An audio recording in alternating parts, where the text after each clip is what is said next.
இந்த வீடியோவில் வந்து தில்லி சுல்தான்களுடைய மிச்சம் இருக்க அந்த 4 வம்சங்களையும் பற்றி பார்ப்போம். முன்னாடி ஒரு வீடியோவில் வந்து அடிமை வம்சத்தை பற்றி பார்த்துருந்தோம். மிச்சம் இருக்க 4 வம்சத்தையும் இந்த வீடியோவில் வந்து பார்ப்போம். கில்ஜி மரபு.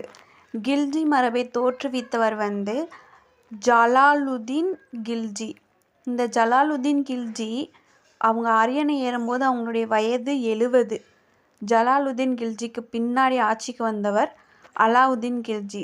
அலாவுதீன் கில்ஜி வந்து ஜலாலுதீன் கில்ஜியை கொன்னுட்டு தான் இந்த பதவிக்கு வந்து வந்திருக்காரு.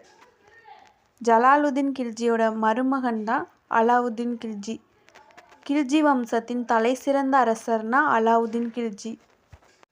அலாவுதீன் கில்ஜி குஜராத் மீது படையெடுத்த ஆண்டு வந்து கிபி 1297. குஜராத்தில் இருந்து கொண்டு வரப்பட்ட அலாவுதீன் கில்ஜியோட படை தளபதி மாலிகாபூர். அலாவுதீன் கில்ஜியால் தோற்கடிக்கப்பட்ட மேவர் அரசர் ராணா பீம் சிங். ராணா பீம் சிங்கோட மனைவி பெயர் ராணி பத்மினி. ராணி பத்மினி வந்து டேஸ் முறையில் தன் கணவரை இறப்பதற்கு பின் உயிர் துறந்தார். அப்படின்னா ஜவஹர். ஜவஹர் முறை என்றால் என்ன? தீ குளித்து உயிர் விடும் முறை. அந்த காலத்தில் வந்து கணவர் இறந்து போயிட்டாங்கன்னா மனைவி வந்து குழந்தை குட்டியெல்லாம் விட்டுட்டு தீ குளித்து இறந்து போயிடுவாங்க. அதுக்கு இன்னொரு பேர் தான் ஜவஹர்.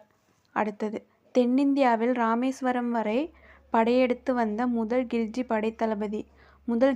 படைத்தளபதி மாலிகாபூர்.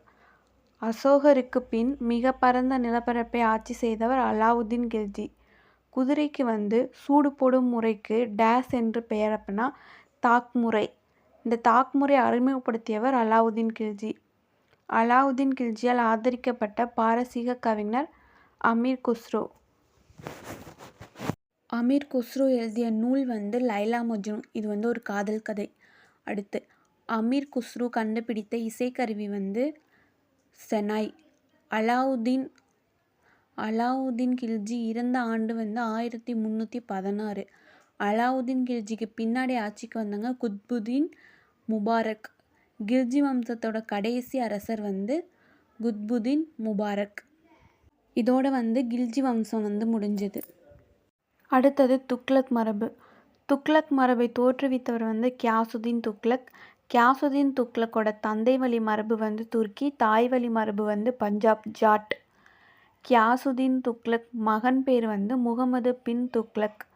முகமது பின் துக்ளக் காலத்தில் இருந்த சரித்திர ஆசிரியர் வந்து பரணி.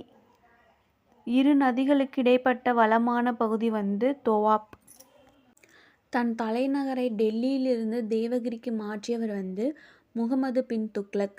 தேவகிரிக்கு முகமது பின் துக்ளக் வைத்த பேர் வந்து தௌலதாபாத்.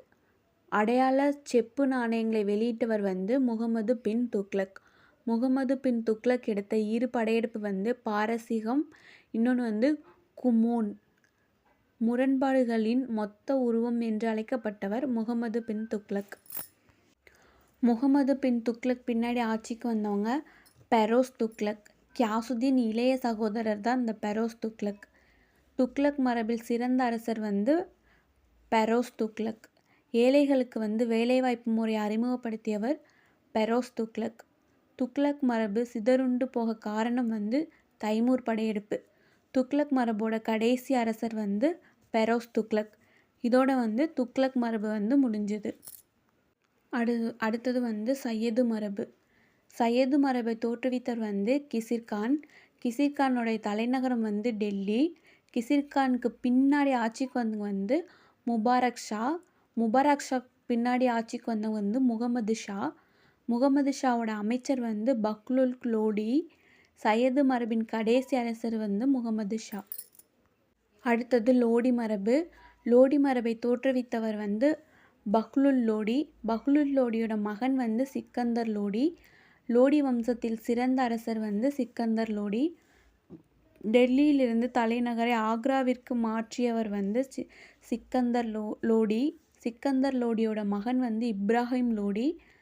சிக்கந்தர் லோடியின் படைத்தளபதி வந்து தௌலத்கான் லோடி. பாபரை வந்து இந்தியா மீது படையெடுத்து வருமாறு அழைப்பு விடுத்தவர் வந்து தௌலத்கான் லோடி. பாபருக்கும் இப்ராஹிம் லோடிக்கும் ஏற்பட்ட போர் வந்து முதலாம் பானிபட் போர் 1526ஆம் ஆண்டு நடைபெற்றது. லோடி வம்சம் ஆட்சி செய்த ஆண்டுகள் வந்து மொத்தம் 75 ஆண்டுகள்.